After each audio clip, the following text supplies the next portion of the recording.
Fear is about what's going to happen in the future. Fear is about, am I going to lose my job? Is what's going to happen to mom? What's going to happen to my family? What are they going to say? What's going to happen tomorrow? What's going to happen with my exam? What's going to happen with my immigration? What's going to happen with this and what's going to happen with that? These fears about what's going to happen in the next few hours or in the next few days or in the year from now or in the future, these fears are small and big, and they're all the time. They're a part of us. You wake up afraid. You're afraid you're going to be late to work. You know, you're afraid that you forgot about some task that you have to do, or the time's running out. Small fears, big fears. But fear is a constant part of life. It's always there. But today I want to talk to you about an extreme case of fear and sadness first. And that's the mother of Musa alayhi salam. I can't think of a more extreme case of a woman who had to do something so incredibly unthinkable. She knows that any minute from now, soldiers are going to break her door and they're going to kill her baby in front of her own eyes. For a mother to imagine the murder of her own newborn baby, unthinkable. And the only idea she had that Allah put in her is you need to put your child in a basket and put that basket, alqihi fil yam, throw it into the river. It's not even nicely, gently put it into the river. Ilqa is to throw. And this mother has to take her newborn.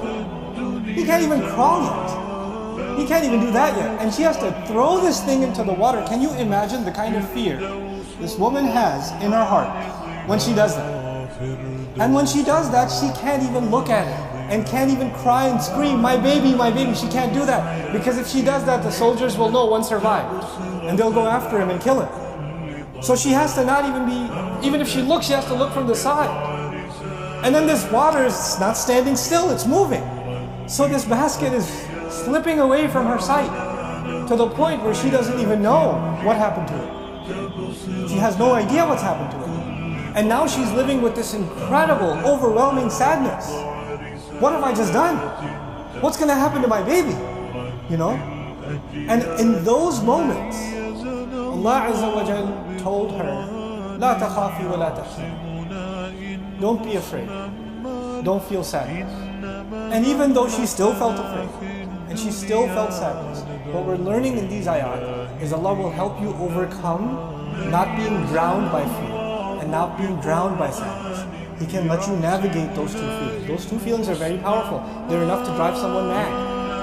They're enough to drive someone to the point where they don't want to live anymore. It can be that powerful. And yet Allah can give you the strength to overcome what you and I don't have the strength to overcome. This mother, like no other mother, could stand doing that and survive. So Allah says, وَأَصْبَحَ فُؤَادُ أُمِّ مُوسَى فَارِغًا. Musa's mother's heart was, you can think of the imagery as it was bleeding out. It was emptying out. It's like her heart was exploding. إِن كَادَتْ لَتُبْدِي. She was on the verge of just screaming out, that's my baby, I want my baby back. She was on the very verge of it. She couldn't hold it in. لَوْلَا أَرَّبَطْنَا عَلَىٰ قَلْبِهَا. Had we not tied her heart up, like literally something's about to shatter and leak, and Allah says He, like a rope, tied it up and held it in place. What are we learning? We're actually learning that you and I are not capable of controlling our emotions until Allah gives us the strength to do so. The situation didn't change. The baby didn't start flying instead of floating in the water. The reality didn't change, but her heart changed. Her heart was strengthened by divine intervention from Allah Himself. And she's not a prophet.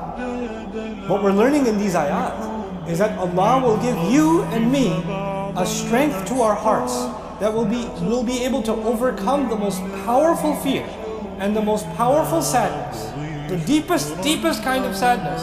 He'll make us strong enough, not that those things will go away, but you'll be strong enough to go through it. You won't collapse. Your heart won't fall apart. And He says all of this, لِتَكُونَ مِنَ الْمُؤْمِنِينَ, so she may be from those who truly believe. She could truly hold on to faith. She won't ever accept that my baby drowned. She won't accept that. She'll hold on to her faith, she'll hold on to hope. As a matter of fact, in this ayah, for her to be a believer actually is the same as for her to be hopeful.